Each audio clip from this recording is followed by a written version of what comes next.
Welcome to Take Command, a Dale Carnegie podcast, the show where we seek to uncover what leadership means in today's world.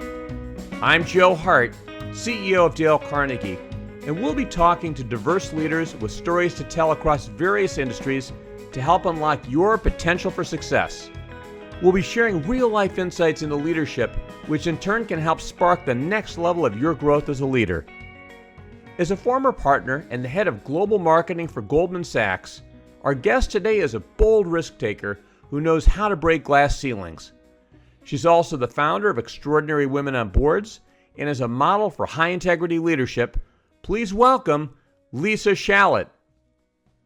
Well, Lisa, welcome to the podcast. It's so great to have you here today.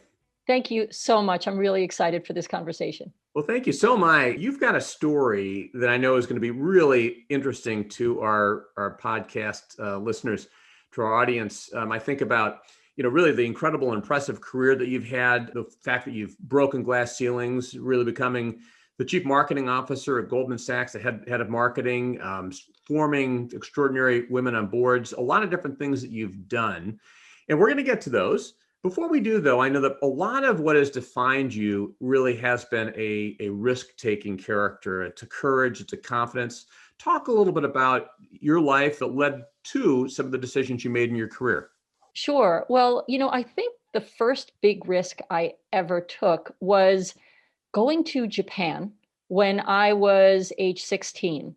I was given the opportunity at my high school, a regular old public high school, to compete for a scholarship. And that scholarship would have enabled me to go live with a Japanese family for the summer between my junior and senior years of high school. And I guess it was the aspect of just competing for something that initially attracted me, as opposed to really having any inkling that Japan was relevant to me beyond it being someplace in the world. I had no connection. I didn't speak Japanese. I am allergic to fish. I mean, there were so many reasons why Japan was not relevant to me. And yet somehow I competed for this scholarship. I won the opportunity to go to Japan. And my parents, who I guess must have been risk takers too, allowed me to go. And this was in the 80s, just to date myself, which was before the internet. It was not an easy place to go completely on the other side of the world and have any sort of real-time communication. It was expensive even to make a phone call if you could get the time difference right. And something drew me to it. And I think from that experience, I learned that taking smart risks can teach you to put yourself in uncomfortable situations and learn from them. And at a very early age, therefore, I had this enlightening experience where in a profoundly uncomfortable situation, I somehow found a comfort level and ended up making a lot of decisions after that, chasing that feeling again. And a number of my career decisions along the way were also inspired by that. One, for example, was after really establishing myself, making partner at Goldman Sachs in an area where I had tremendous expertise, which ended up being Japanese equities.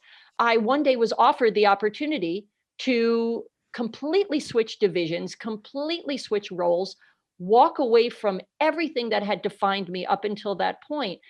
And somehow, even though everyone thought I was crazy, I was able to see that less as a risk and more as an opportunity, to see that as a platform, to see that as a way to learn. And I walked away from my revenue role as a partner and moved in as a partner as the chief operating officer of global compliance, of all things. And, that I really think was a pivotal part of my career, honed from that early risk taking. So Lisa, it seems like the way your mindset was really about opportunity. Even though there was risk, you were really about what can I learn? How can I grow? I mean, is that a fair observation? Absolutely. I like to look for what's possible. And it's so easy to always come up with reasons not to do things, with risks. Look, coming up with a good list of risks is a skill, but I always make sure to ask myself, what could go right? Where are there opportunities that this could create? And how could I grow? And it's all about, where is there an opportunity to learn and learn new things and test myself in new ways? What kind of exposure does this give me to things that I haven't been exposed to before? How does it stretch me? And, who do I get to work with? Because that's a really big part of it. So it's interesting, though, when you think about how many times we can hold ourselves back because of fear, right? The fear of what if this doesn't work and so forth. It sounds like your view is, hey, I'm going to give this a shot. What would you say the impact of that type of a mindset or view has had on your career?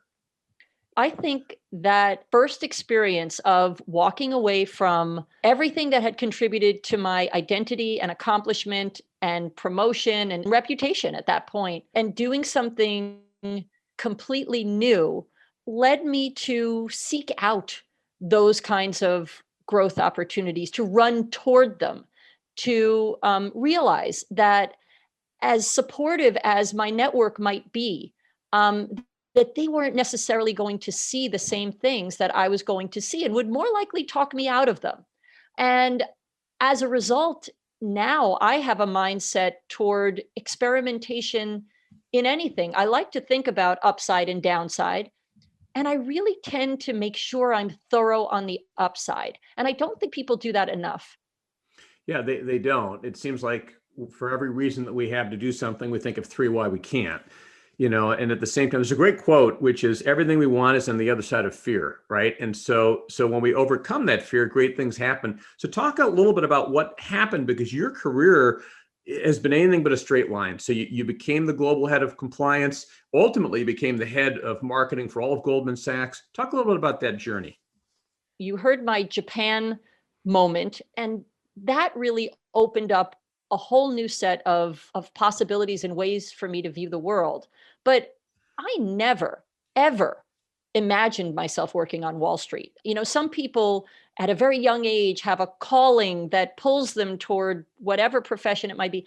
I had no exposure. I had no one in my family that worked on Wall Street. And also, talk about limiting beliefs. I was a liberal arts major, an East Asian studies major. And, I just didn't even think that I was qualified to consider working on Wall Street. I assumed that you had to have a certain kind of more quantitative degree. And had I allowed myself to keep thinking that way, I would have completely boxed myself out of what has ended up being, a really amazing career experience that I'm so grateful for. So I think that what happened was I found an opportunity that was Japan related, that brought me into Wall Street. I started to do this job called Japanese equity sales that allowed me to every single day learn new things and get better at my job, be surrounded by incredibly smart people who challenged me in a culture that was all about excellence, which it turned out was a great motivator for me. And then there I was with an opportunity to, some years later, make a change, and proceeded to continue to look at my career that way. So I moved into the chief operating officer of global compliance. The timing was quite amusing because it was right when the world started to blow up a little bit. And, it was a moment of history in the financial markets when Bear Stearns blew up, Lehman blew up, companies like Goldman became bank holding companies. I didn't foresee that, but my goodness, did I have a front row seat. So whatever I thought the steep learning curves would be, I absolutely ended up with much more bang for the buck. And then I learned something amazing, which was I could actually raise my hand and ask for something. Up until then, opportunities came to me. They might have been curveballs that I didn't expect and went for, but I hadn't really raised my hand at that point. So my COO role in compliance stretched to legal, stretched to internal audit. I was across all three, which was fascinating, never a dull moment. And then when I raised my hand after 4.5 years of doing that to try something new and be incredibly open-minded as to what that next thing could be, because at that point I had the mindset of, you know what, bring it on. I'll learn. I'm confident in my abilities to learn and embrace discomfort. And the opportunity that I was given was in the executive office, the role of head of brand marketing and digital strategy. The and digital strategy part was added to the title because it was, if you can think back that long, it was when digital and social channels were first emerging. And no one really knew what they were. And it was added to my title. So I would make sure to pay attention to it. But no one could have predicted the world that we're living in now. a week and a half into that role, all of a sudden Goldman was hit by a major brand crisis. And that became an incredible opportunity to learn. And what I found was that because the financial crisis was coinciding with this dramatic change in the way marketing and advertising and analytics were being defined, given all of these technology changes and creative ideas coming into the space, creating all these new ways to communicate, it was this incredible level playing field moment where even if I had been a veteran marketer, I still would have had the same learning curves as someone who, like me, had been completely dropped in. And so I instead saw a lot of ways to find similarities. When you can measure everything and the world of marketing somehow immediately becomes quantifiable in ways that it hadn't, when data is overflowing in parts of the industry where that had never happened before, guess what? It felt really familiar. It felt like a trading floor. All of a sudden, I had dashboards. All of a sudden, I had data. And as unfamiliar as that felt for people who had been in marketing a long time, for me, felt like exactly where I had grown up. And so, part of it is looking for similarities, finding the familiar in the unfamiliar. That's kind of been my experience ever since. Yeah, it's interesting though that it seems like you got to this point in your career where even though this was completely new, you'd raised your hand, you're trying something different. The other parts of your career really prepared you well for that new opportunity. And frankly, as I listen to you tell this story, your openness, your confidence, your determination to make it work really helped you level that learning curve. I mean, so that you were able to really rapidly get up to speed and at a critical time in the business where you were in the midst of a brand crisis as the person is the head of brand. Right. I think maybe it's an ability to de-risk things or to feel like there isn't a downside because you're always going to learn. That's just what's guided me ever since. And maybe it's given me a false sense of confidence that I can do pretty much anything. Maybe, maybe not, but I'm certainly willing to try. And, I'm grateful to the Goldman culture for instilling in me a real passion about delivering value, finding ways to add value. And that kind of helps to lean into the upside. Talk a little bit, if you would, Lisa, about relationships and about really the skills that you found valuable to navigate these very difficult times, difficult circles, perhaps difficult cultures. Talk about that. Again, I'm going to bring you back to what I learned in Japan, because I really think there I learned a lot about empathy. You literally have to put yourself in another person's shoes to make sense of your surroundings. And when I went to Japan, again, only 16, I really went with an attitude of why do they do things that way? Why do they take off their shoes? Why do they bow? And it was with a genuine curiosity, but it was still very rooted in my own perspective of the world up until that point. And, by the end of that 2.5 months, I grew so much that I was instead asking, why don't we do those things?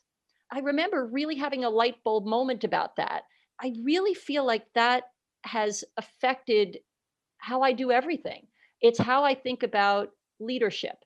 It's about making sure that you take the time to understand and seek out another person's perspective, to have respect for that perspective, and always feel like you can learn from anyone. And in fact, I think most of my best ideas or best wisdom at this point is coming from people more junior to me who know a lot more than me. I just feel very lucky that they hang out with me and invest in me, as opposed to, it always being a top down other way around. So I kind of have a very 360 view of where I can learn from as a leader. And I really care and want to do whatever I can to help people and help them to recognize their own strengths. I think people spend a lot of time on asking for feedback on their weaknesses. But if I were to then turn around and say, so what are your strengths? I get this deer in the headlight look. People haven't spent time on understanding what makes them excellent. And so, I try to bring out those kinds of things and earn people's trust. It's interesting. You're right. People can have almost like a superpower that they don't focus on as much as what is the one thing I can get better at. That's a good question to focus on what the weakness is, but what about the strength? And going back to what you're saying, you can learn from anyone. I mean, it does take a certain humility really to have that, right? I mean, you're talking about empathy and humility and so forth, which were really key parts of your leadership. Is there anyone who stands out, or who stands out in your life as someone who was a real mentor to you? Gosh, I have so many. When I was moving up the ranks at Goldman, and even once I was already a partner, there were two people who in particular, and frankly even now, really were amazing role models and mentors for me. One is Suzanne Nora Johnson, and the other is Mark Schwartz. And I got to know both of them, working closely with them in my various roles across the firm over the years. And I would say what they taught me about the power of being a mentor, a sponsor, was that they believed in me unconditionally. It wasn't like when I showed up, I had to prove myself all over again. You reach a certain point where you're okay. That is a tremendous release. That is a trust. And they were always accessible and interested. They created a safe space for me and enabled me to come talk with them about anything. Now, it wasn't like I was knocking down their door every 2 minutes. I was careful and selective, but they were willing to give me truthful feedback. And even when that was tough, it was helpful. And, importantly, they explained to me how things worked, because sometimes it's easy to go through your career, you keep your head down and you just try to do a good job and hope someone will notice, but you don't take the time to really understand how things work. And it's great when you have those kinds of relationships. Sometimes your best mentors, even though not in the way that you mean, are people who also show you how not to be and how not to treat people. And I've learned some very important lessons in being miserable, most of those outside of Goldman Sachs. But sometimes you see an example that helps you understand what you are and what you're not. And you remember how you're treated and never, ever want to treat anyone that way. And it's good to have those sort of scars and learning experiences also. Yeah, it is because, like you said, it teaches us what we can do and what we also shouldn't do. So you left Goldman Sachs and Yep. you started Extraordinary Women on Boards, which I want to ask you about in a moment. Before I do, though, one of the things that would be really interesting, and I think about my daughters, I've got 4 daughters, as you know, 2 sons as well. And it's really important for me. I want all my kids, and especially I think about my daughters, to be strong, confident, courageous young women. What advice would you have for young women who are starting in their careers or different levels of their career about how to advance and really how to think about breaking glass ceilings?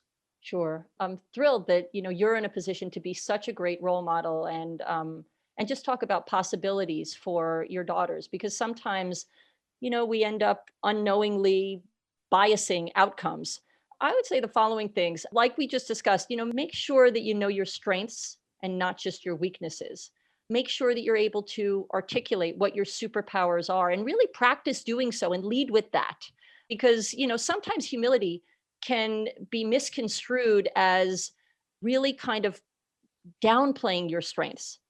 And it's really important for you to find your source of confidence. Be someone who brings positive energy, because that makes people want to invest in you and really see you succeed.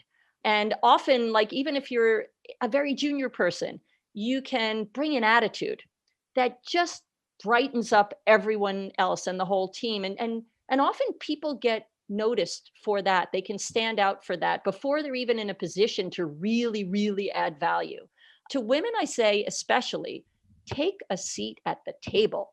So often I have literally had to walk across the room and make a young woman or even a senior woman move to the table rather than sit on the side, stand in the back. The guys walk in and take their seat without thinking of it. The women agonize over this, and you just have to take a seat at the table. I guess additionally, I would say, because I know that some women find this uncomfortable to do. But networking and building relationships is really important. And when you do it, don't just do it with people you're comfortable with. Don't just do it with women. Do so with confidence and realize that you have something to bring to the table. I think a lot of women think networking is a chore, or that it's one way, or that it's asking for or taking. And it's actually a situation where you, no matter what you're doing, have a perspective, have ideas, have a lot to give, and someone can learn a lot from you. So think about what perspective you can bring. And I think, especially in talking to digital natives, there's so much that, the junior senior thing breaks down over.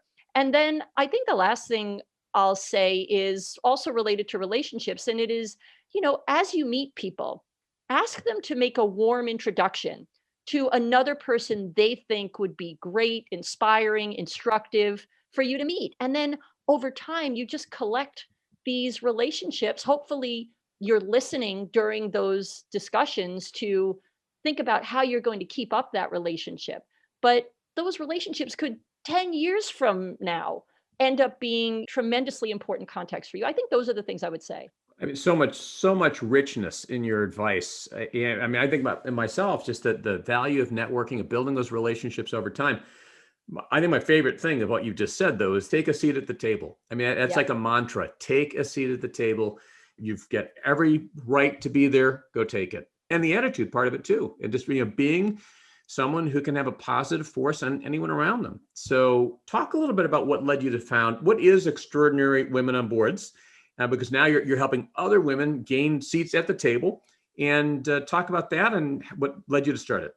It's funny. I wish I could tell you that I had some game plan and saw that this was going to be an important thing to do. I did not set out to start Extraordinary Women on Boards, which just to explain is this amazing community of women corporate board directors on public and private for-profit boards who really want to be excellent board directors and want to get together as peers and share, wisdom and help each other to be so effective on their boards. It's completely inspiring. But this all happened because once I left Goldman Sachs and started to wander the streets of New York City, meeting lots of people, especially people who had just transitioned like me. I met a number of women, and 15 times in a row had the same conversation.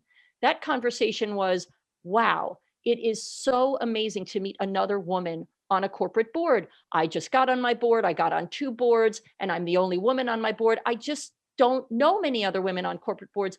And this so surprised me. And, the first time, the second time, I was like, okay, I didn't expect to be having that as the thing that made me interesting. And so, 15 conversations later, I realized that there was an opportunity to take matters into my own hands. And I said, okay, I have now heard this 15 times. I'm going to get these 15 women together. I'm going to find a speaker on an interesting, relevant topic that they will care about. I will have him, happen to be a guy, buy lunch in a private room. I will fill the table with all of these women who want to meet each other and will have an interest in the topic, and get free lunch. There was no downside. There was no way to refuse this.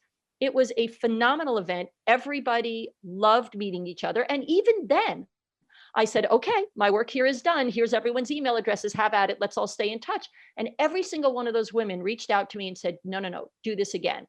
And so as a complete side hustle, I would, curate topics. Turns out I'm good at that. I would find speakers. Turns out I have a great network for that. I would find a venue and somebody to host us over lunch or breakfast and get these women together. And increasingly, what happened completely organically was that these women would start to ask me, hey, I know another woman on a corporate board. Can I bring her along? I think she'd benefit from this. And I said, sure. Long story short, and with a big growth spurt in the pandemic, which has allowed us to remove the constraints of physical locations and instead do everything virtually, now this group is over 300 women and growing. And we get together quite often, and it's completely magical. So that just sort of happened out of seeing some pain points, recognizing a need, and taking some initiative. And I'm really so energized and inspired by it all. It's awesome that you did this. And I think back, even some of the things you talked about. You talked about growth. You talked about really wanting to make a contribution. And really, you're helping make a contribution to other people, other women who want to grow, take a seat at the table. Is this a group that is open to anyone? How, if one of our listeners wanted to learn more about this group, how would they do that? Well, it's funny. I guess I'm getting to the point where I ought to have a website.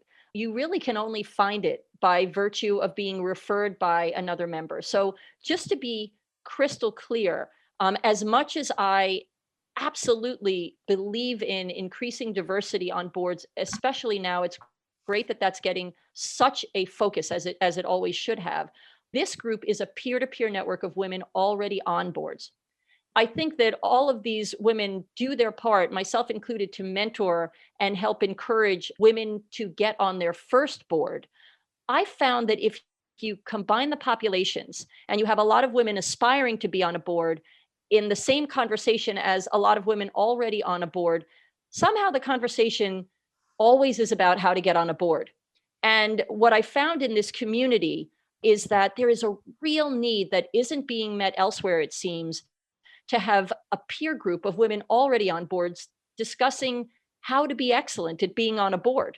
And I think during this COVID period in particular, where we live in this world of emerging best practices, it seems like there are so many unexpected things. Boards have had to meet more often, deal with so many situations. It's so helpful to have this community. And so I distinguish and would say that if there's anyone who is on at least one public or private for-profit board and thinks that this community would be useful to you, they should just reach out to me on LinkedIn or whatever it might be. Okay, well, that sounds good. And I know you are always open to talking to people. So thank you for making that offer. Sure. One last topic I'd like to talk to you about is Dale Carnegie. I know we've talked a little bit about how to win friends and influence people and Yes. the influence that the Dale Carnegie principles have had on your career. Talk a little bit about that, if you would. I remember Dale Carnegie's book being one of the first real business books that I ever read. And it is amazing how relevant it stays and how timeless these principles are. And, I think that there are a few things I would point to that really, really resonate with me. One is a curiosity about and a respect for other people's perspectives. And I think that that really instills an attitude of inclusiveness, which is so important, especially now that we're all living on, Zoom screens and such. But it's also a desire to take the time to bring out the best in people.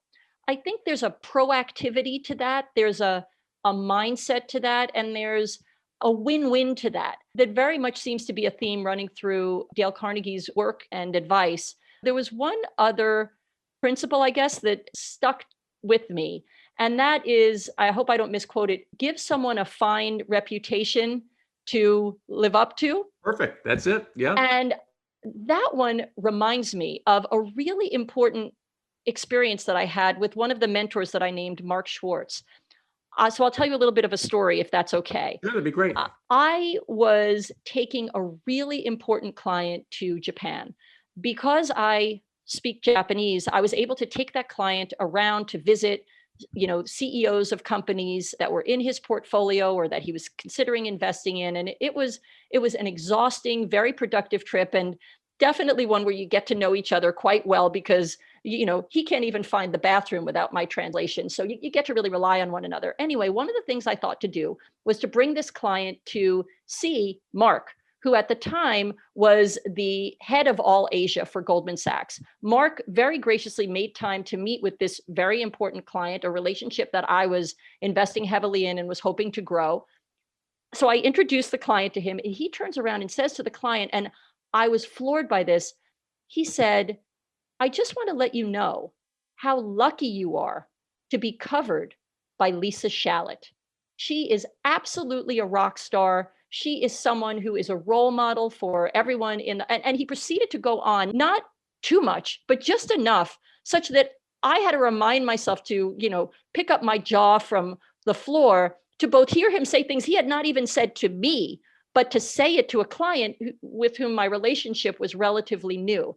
And, that's a version of that principle, because what he did was create a reputation for me to aspire to in the mind of my client. And you know what? Our relationship accelerated so much from there, because for my client to hear my boss's boss's boss talking about me that way really just changed things. And I knew that I was, going to do whatever I could to live up to that and never make him regret his words. And so when I read that principle, that example comes to mind. And it makes me realize that even when we do something as simple as introducing someone to another person, or introducing someone when they're going to speak at a conference or in a meeting, we have an opportunity to really credentialize them and put them in the best possible light. And that is a superpower sometimes that I think often gets overlooked, and is a small thing that can make a huge difference for someone's career and how they're perceived. Oh, absolutely. I mean, in their career and their life, and you can just see the impact that had on you. Yes. And of course, hearing that, then you want to rise to the occasion. And really, this is something that's not limited. We can do this for people all the time. We can do that for our kids. We can do that for people we work with. We can do it for people all around us. It's that looking and seeing the greatness that people have within them and recognizing that and calling that out, and sometimes just reminding them that. Yes. So that's terrific, Lisa. And it's funny too, the principle 17 about try honestly to see things from the other person's point of view goes back to your empathy point in starting with the Japan experience. What an important thing. Then in all of I can see how so many of these Dale Carnegie principles really are a part of who you are and the amazing career that you've led. So Lisa, again, fantastic interview. It's going to be so great. I know people are going to love this. Any final closing thoughts or key lessons learned you'd want to share? Yeah, sure. There are three things I'd love to share, and I'll make them brief. One is that I have learned to really think a lot about my surface area of learning. How do I make sure that my view is wide and I'm constantly exposing myself to a lot of different things to learn? That just makes me smarter, and it helps me ask really good questions. And that is something that I've found to be a really important skill that was never really taught to me early in my career. Two more things are, don't let your job title define you, because it's so important to think expansively about ways you can add value, how you can learn more, and how any role you have, in part how we discussed, is just a platform for doing more. People limit themselves with their assuming that the skills that they have are tied to the context in which they've used them thus far. And I have learned, certainly from experience, that there are skills that can move across contexts, and you shouldn't let people box you in. And then I think probably the most important thing, if I reflect on my years of working where I have very few regrets, is that there's something to be said for thinking about how you are being proactive versus reactive or responsive. And especially if you're in a client business, you often have to respond, be on call 24/7. But it's really important to pause and say, how are you spending your time? Are you building in enough time to think? Because if you do, then you're more likely to, come up with ideas and be able to reach out and invest in relationships proactively, as opposed to always, doing things other people want you to do. Yeah, such valuable lessons. And especially that last one, making sure that we do make time to think. It's so easy to get busy, to go from thing to thing to thing in meetings, but really thoughts are things, and making that time to think constructively can be that it's the proverbial sharpening the saw. So Lisa, awesome. I know that our listeners are going to want to listen to this one over and over again. So many great insights. Thank you for being with us today, and look forward to continuing the conversation. Thank you so much. Me too. I hope you enjoyed this edition of Take Command, a Dale Carnegie podcast.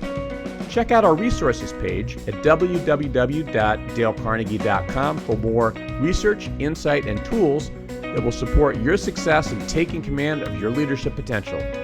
If you enjoyed this episode, please consider rating it and subscribing to us on iTunes, Spotify, Stitcher, or wherever you get your podcasts. As always, thank you for listening, and we look forward to you joining us for the next episode of Take Command, a Dale Carnegie podcast.